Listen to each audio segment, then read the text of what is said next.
There's increasingly wide understanding about the consequences of the food system, how food is grown for the climate. People want to know, okay, was this food grown in a way that helped either reduce, the impacts on the climate or potentially reverse and blunt some of the sharp edges of the climate? And that's what I think people are striving for. Hey folks, welcome to the latest episode of the You Can't Eat Money podcast. We are excited to have you at our table.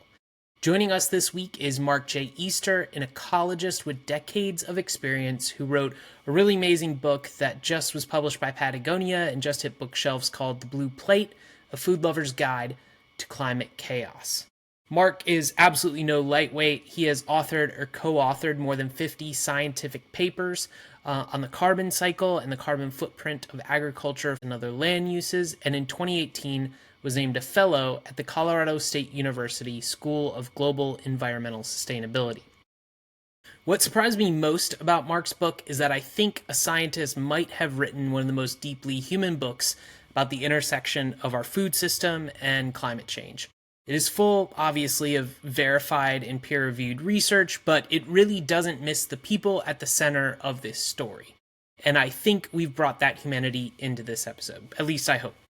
So Mark and I talk about the privilege we have to be able to think about and even discuss in this episode food the way that we do. It's definitely a privilege. We also discuss the cultural aspect of how what we eat is being hit by climate change, the family traditions and recipes that have been passed down through the generations that we can't easily give up, even as we find out that ingredients have a known negative impact on our climate, or for some ingredients might not be able to be grown at the same levels or in the same places as in the past due to changes in climate. As Mark points out, nobody wants to be made to feel guilty about their food choices, especially those that are in dishes that are close to our heart. But all is not lost by any means. Mark shares the promise for eaters and producers of regenerative agriculture practices and gives us a great summary of what a climate-friendly food system looks like and how it will actually take all of us to make it happen. Huge thanks to Mark for joining us. I actually read his book twice and found it both enjoyable and informative, so I recommend you visiting your local bookshop or bookshop.org to pick up a copy today. Without further delay, here's the latest episode of the You Can't Eat Money podcast with Mark J. Easter, author of the new book, The Blue Plate, A Food Lover's Guide to Climate Chaos. Today on the You Can't Eat Money podcast, we are excited to welcome Mark J. Easter, ecologist and author of the new book, The Blue Plate, A Food Lover's Guide to Climate Chaos. Thanks for joining us today, Mark. Hi, Rick. It's great to be here. Thank you for the kind invitation.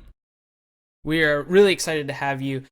Let's just sort of jump right into it. And there's one passage in the book that I dog-eared.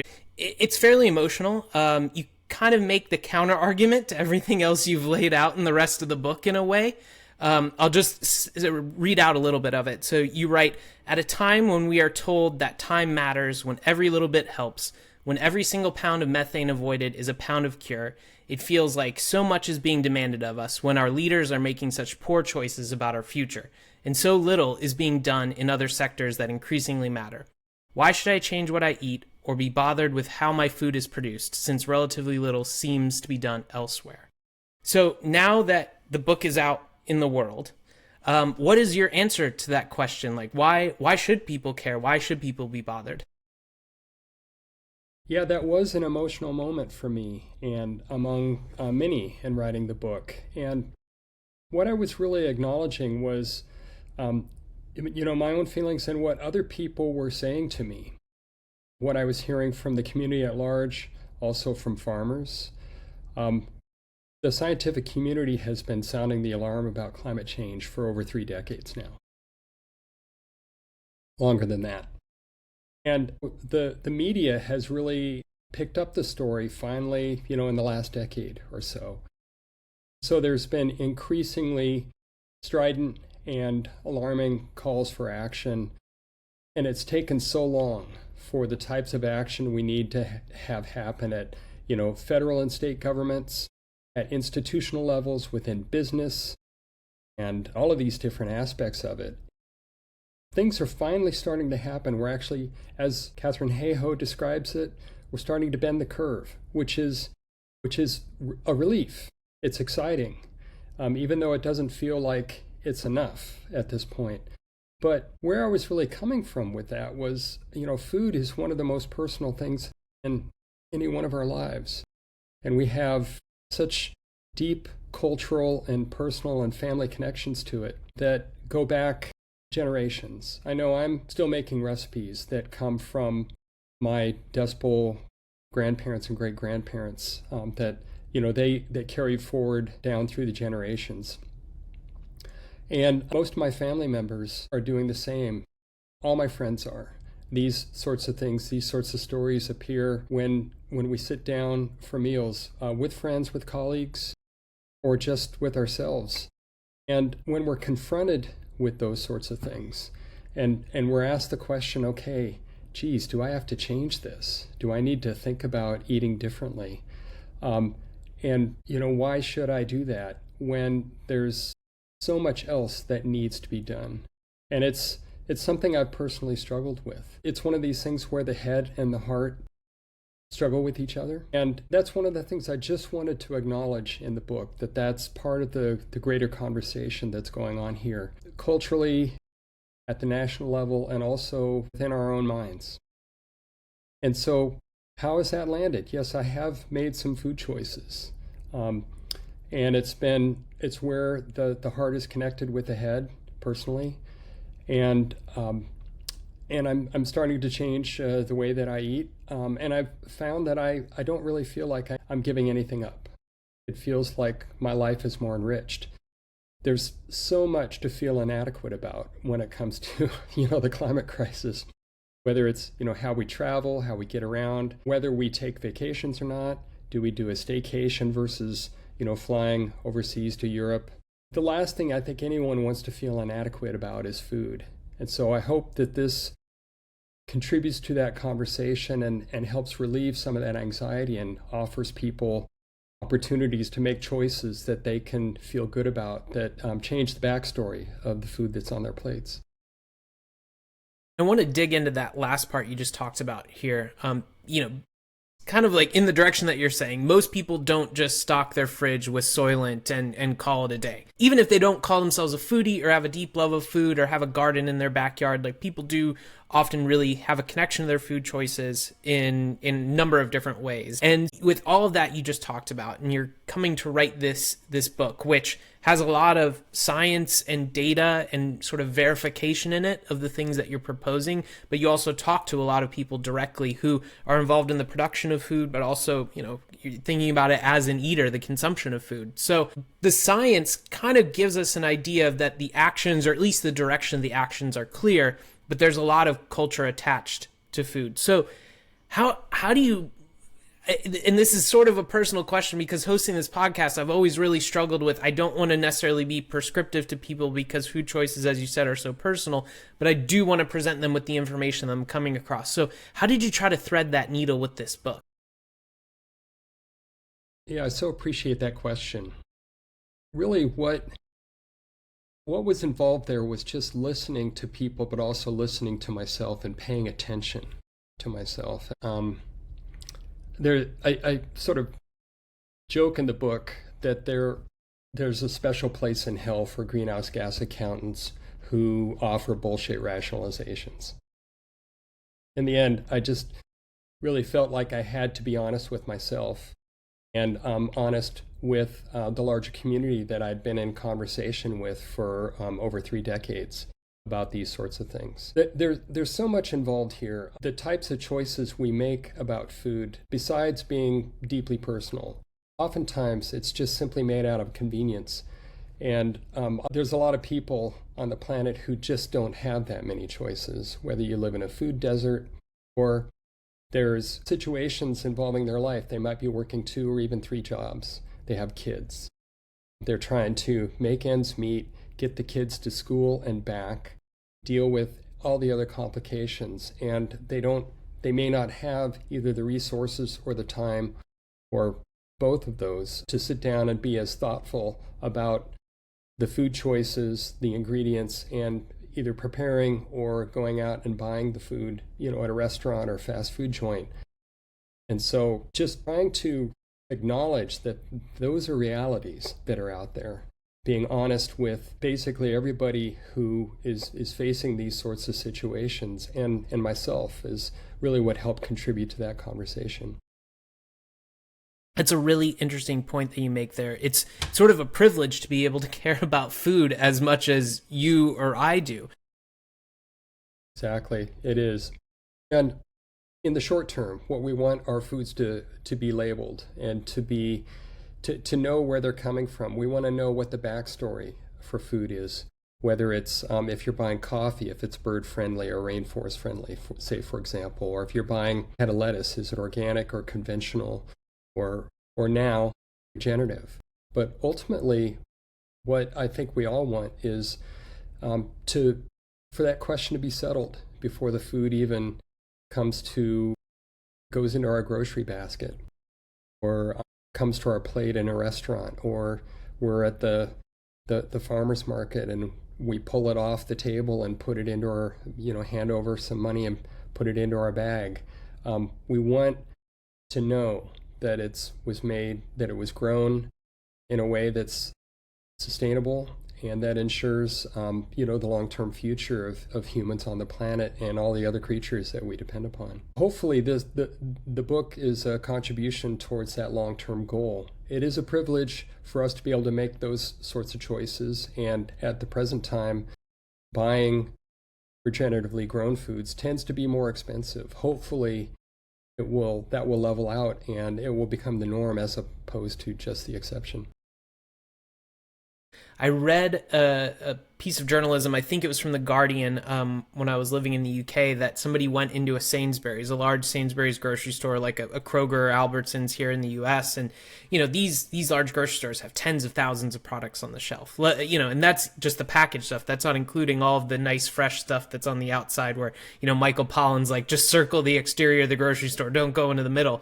But when they went into the middle on all these packaged products, you just mentioned labels, they found something like 400 plus labels on these products of everything from, organic to bird friendly, as you mentioned, and now regenerative, which, you and I look at these and say, these are great indicators of progress in the food industry in terms of how our food is being produced in a number of different benefits for a number of different areas.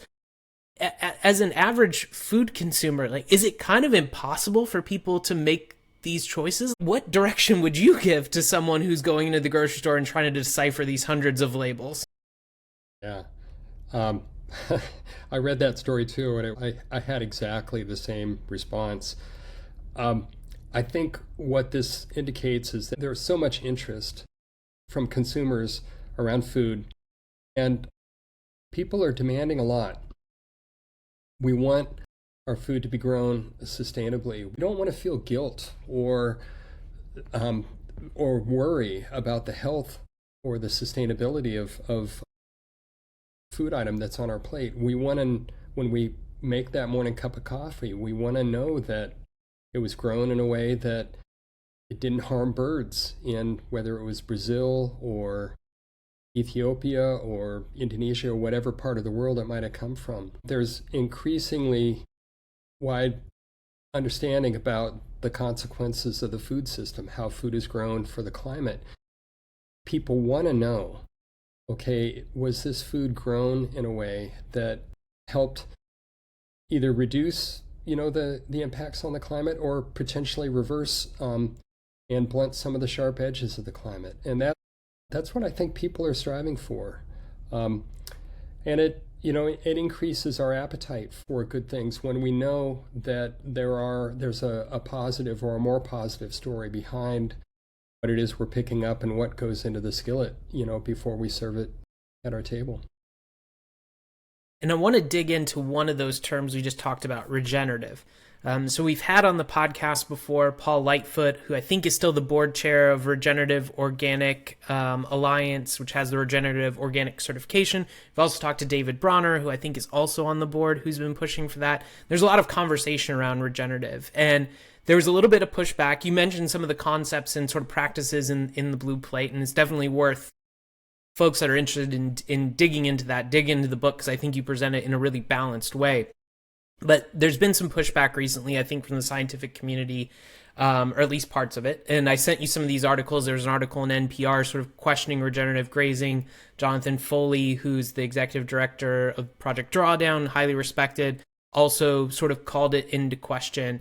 And a lot of it seems to be, I think when we talk about this cultural attachment to food, people's cultural attachment to meat is incredibly strong. Even though I love tomatoes, I don't know anyone else whose like cultural attachment is as strong to tomatoes as it might be to meat, for example. And I think there's been, one side of the argument that says it's the how, not the cow, or something like that. It's about how we raise the cow, not necessarily the cow in and of itself. And there's a lot of other folks like George Monbiot who's going in the other direction and saying there's actually no sustainable way to do this. From my read of the Blue Plate, it seems pretty clear that you're suggesting that we probably need to reduce our meat production and consumption. Just the pure amount that we're creating, plus it looks like the planet's population is only going to continue to increase, which as countries get wealthier, they increase their meat consumption. So it looks like we probably need to figure out a way to produce less and eat less. And I think importantly, you point out that there's no viable agricultural sink for methane the same way there is for carbon. And you've kind of raised that the science isn't necessarily showing that it can be a complete sink, completely sort of offset the effect of the methane from the livestock. So there's very much parts of regenerative agriculture that are working, as you share in the book. Cover cropping, no-till, those sort of things. When it comes to the animal and regenerative grazing, like how do these two things fit together? Is the animal sort of necessary to a lot of regenerative organic? I think there was one farmer you talked about who said he couldn't actually go organic without having the animal in the field to practice it and reduce the need for fertilizer. So in this controversy of like regenerative grazing as a subset of regenerative agriculture, is regenerative grazing necessary? Is it as effective as people claim? Where does your research net out? Where did you find from your conversations that the situation actually lies, where the conclusion actually lies? Yeah, I think this is one of the most interesting parts of the conversation that's going on right now. Do we have to stop eating meat? Do we need to eat less meat? What's the role of livestock in all of this in regenerative agriculture? And I think it's important to step back and look at a couple of key concepts. The first is, I don't think we can look at it as a black and white issue, as it's either one or the other. The science seems to be pretty clear that we can't necessarily eliminate or completely offset the greenhouse gas emissions produced by fossil fuel just by the way we change the way we grow food, whether that's raising crops or grazing livestock. But and this is the key point I try to make in the book. We still need to draw down carbon dioxide from the atmosphere. It's necessary. It's basically mandatory, is what the scientific community has been saying for more than a decade now. And one of the most cost-effective ways to do that is with agriculture. It's on the order of tens of dollars per ton of carbon dioxide equivalent compared with the other technological fixes, the synthetic photosynthesis that's being developed, and other ways, carbon capture technologies that are physical and engineered as opposed to biological. And these sorts of methods, they're really necessary in order to I describe it as blunting the sharp edge of the climate crisis, help keep us from warming the climate into extreme, dangerous levels. And there's so many other aspects of that too, though. Now, this is where I think the scientific community, there's a very healthy and really important dialogue that's going on within the scientific community around this. And how far can we go with that?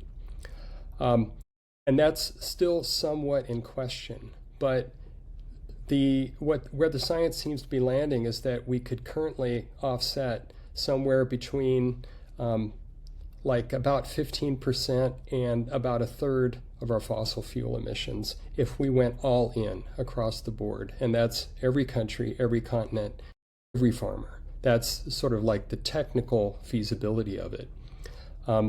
It's probably not likely that that's going to happen, but any farmer, any field, any country that makes a serious effort in this space is going to help not just reduce emissions, but help draw down carbon to some extent.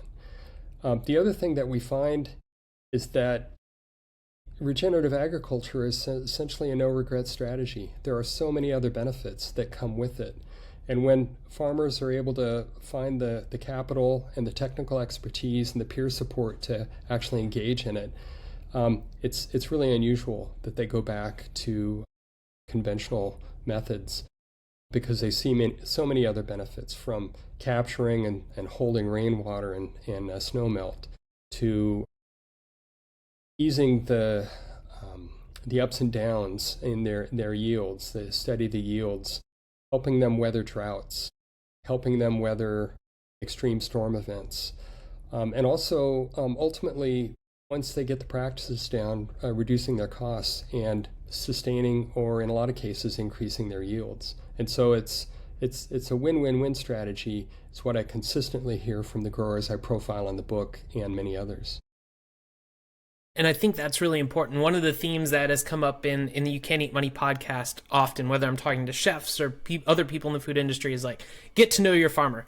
And that's a great thing to say if you're a chef and you're sourcing food from them every single day and they're delivering it, and you're ordering special things and they're doing things on your behalf to make sure you can create the menu that you want to create.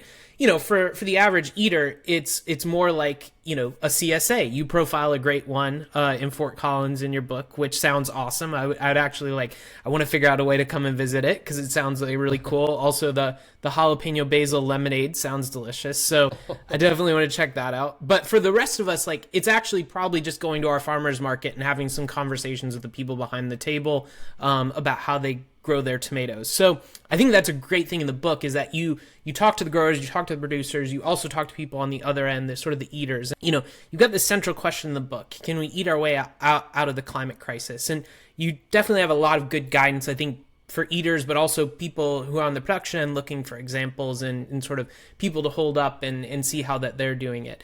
And you note that individual action is needed. So that would be, me buying some regenerative products from next time I go to the grocery store, wherever they're available. But that system change is also needed. And in the United States, another very controversial topic is the Farm Bill and things like farm subsidies. And I think the current one expires at the end of September. I know it changes and they kind of move things around and delay things, kick the can down the road, so to speak. But it looks like with Cory Booker involved now that he's going to push for some big changes. There's also been talks of things like a carbon tax. So if we think about the food system broadly, so we've talked about individual action, buying better, producers producing better, adopting some of these practices. But from a systems change, where's the leverage point? Do we need to fix the Farm Bill? Are there other things we could be doing? Is it a carbon tax? How do you see the system? Yeah. Boy, there's so many interesting layers to that question.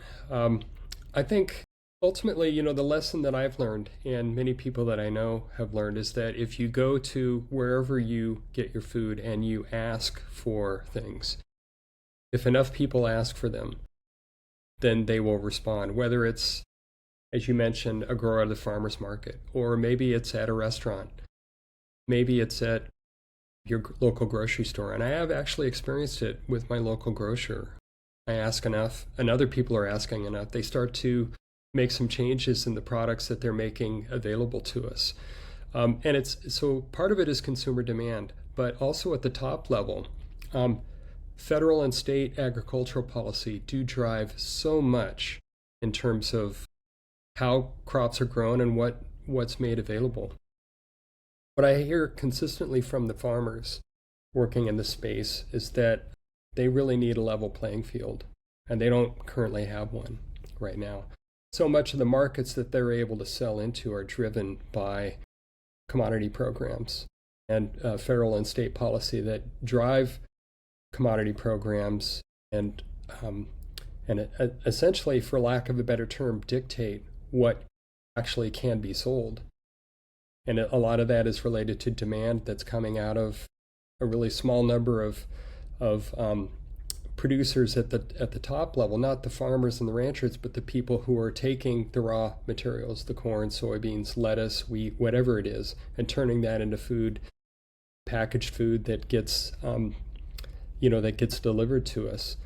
And so creating a level playing field and also acknowledging that all the difficulties, and also acknowledging that the costs of converting to a more sustainable system can't be borne simply by the farmers.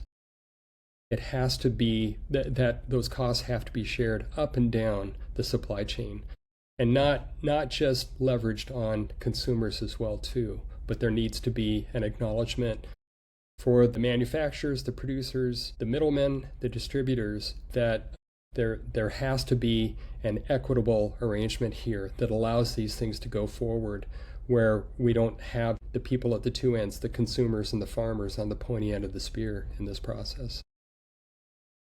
Yeah, those are all really good points. And you talk about sort of people demanding change. And I think this is a really interesting one, because we've had a lot of chefs on the podcast before, and they often, I think a couple of them, in fact, have brought up the example of how a chef in New York City making a kale salad in like the 90s all of a sudden catapulted kale into grocery stores around the country because people demanded it, and they found out about this new ingredient and they wanted to take advantage of it and start making their salads out of it. So talked a little bit about the system. For people on the individual level, yes, demand change, but like, do you think it has to come from, Top Chef having an episode with only regeneratively grown ingredients? Do you think we need like people to have their local governments help connect them to CSAs the way that like we get connected with our energy or trash pickup or something like that? Like, for an individual to change, they kind of also have to know that it exists. So where, outside of hopefully reading your book, listening to this podcast, like where can we get to people on an individual level to convince them to like give this a shot? Like, where do you think the leverage points are there on the sort of the individual level? Boy, having a Top Chef regenerative show would be something like that would be fantastic. And telling those stories, increasingly telling those stories up and down the food chain, and having influencers like chefs, like writers, like restaurateurs, all of those sorts of things certainly help. Ultimately, having, increasing the conversation, continuing the dialogue, raising people's awareness, leads to the point where people start asking for things, not just at the restaurant or at the grocery store, but also asking things of our elected representatives. And but I think a larger thing, and I'll just summarize with this, is that we are so disconnected from our food. It's the food that we get in our grocery stores, and that's where the vast majority of us get our food, is grown typically more than 1,000 miles away, up to 1,300 miles away on average. We don't know in most cases who the farmer is or who the rancher was. We don't know who processed it. We don't know who shipped it. Those are essentially abstractions. We just go and we get a bag of weeds, which is what the people who grow lettuce describe. So many of these sort of salad clamshells and salad bags. We know nothing about where it came from. We just look to see, well, is this fresh? Is this appetizing? And can I afford it? And reestablishing those connections, which is critically important in reducing the supply chain, so there's a tighter connection between grower and consumer, can only help in this case, and so that the stories become personal and we have the opportunity for asking for what we want directly. And so to kind of bring our conversation to a close, there are these beautiful sentences in the book where you sort of zoom out and give us this bigger picture perspective that connects to these details. For example, you write that we can't really say agriculture is an unqualified success. You also note that without agriculture, the emissions that it's released, which warm the planet, we would likely be on our way to another glacial maximum. So these are like crazy things to think about in the world that we exist in today. So to kind of go back to some of the earlier questions, if we think about the future of our food systems, should we all be slurping Soylent or like hunting and foraging for wild game? I mean, these are some of the extremes that exist on this. Like, there's a blueprint in the book, I think, that's a fairly realistic way for an average person to operate in our current system, especially in certain places in the West where they do have access to CSAs and regenerative ingredients. Maybe not everywhere. We've acknowledged that, but sort of in your blue sky thinking, summary of what you've learned, like what does a climate positive future food system look? Yeah, so from the perspective of the consumer, I think Michael Pollan summed it up beautifully in his book, In Defense of Food. He wrote, eat food, not too much, mostly plants. I've taken that advice to heart, and that's the direction that I'm going, and so many people I know are going, and there's a larger community around that. For meat eaters, there is, including myself, there are good low-carbon alternatives that are out there. One of them that fascinates me is farmed shellfish, mussels, oysters, clams, scallops. They're essentially fixing carbon dioxide out of the atmosphere in their shells, turning CO2 into rock. And they're also super positive in terms of cleaning up estuaries and the water and coastlines. And so there's other opportunities like pastured poultry as an alternative to red meat. Shortening the supply chain, eating food that doesn't travel by air, and trying to buy food from your local food shed, either at a farmer's market or asking your grocers to buy from local growers, shortening those supply chains. But one of the most interesting things, I think, is composting. And I know that gets a lot of attention, but diverting your food waste and your yard waste from the landfill and into a composting program where it can become a soil amendment for regional farmers and ranchers to use. There's so many positives to that. And just by keeping the food out of the landfill, you're preventing emissions. Just the same way if you decide not to drive your car for an errand, either to carpool or ride your bike or walk, or to just wait and consolidate that trip into several others. There's so many positives associated with that. And so hopefully that's a helpful blueprint for the typical consumer going forward. And I know it's something that's enriched my own life. Fantastic. And you mentioned shellfish there. You have a great story talking to Terry Sawyer of Hog Island in the book, which we had John Finger, the other founder of Hog Island, on our podcast before. So pick up the blue plate, hear from Terry, listen to the podcast, hear from John. But speaking of culture, like my family in California, Tamales Bay is definitely a cultural fixture for my family. So I wholeheartedly endorse the endorsement of shellfish, and definitely pick up the book to read more about why they're fantastic, in addition to what Mark just mentioned. But thank you so much, Mark, for joining us on the podcast today. I think this is such a great primer for anyone who hopefully is keen to pick up the book. We'll be able to dig deeper in all these topics and learn even more. So thank you so much for joining us. Thank you, Rick. I really appreciate the opportunity to join you here.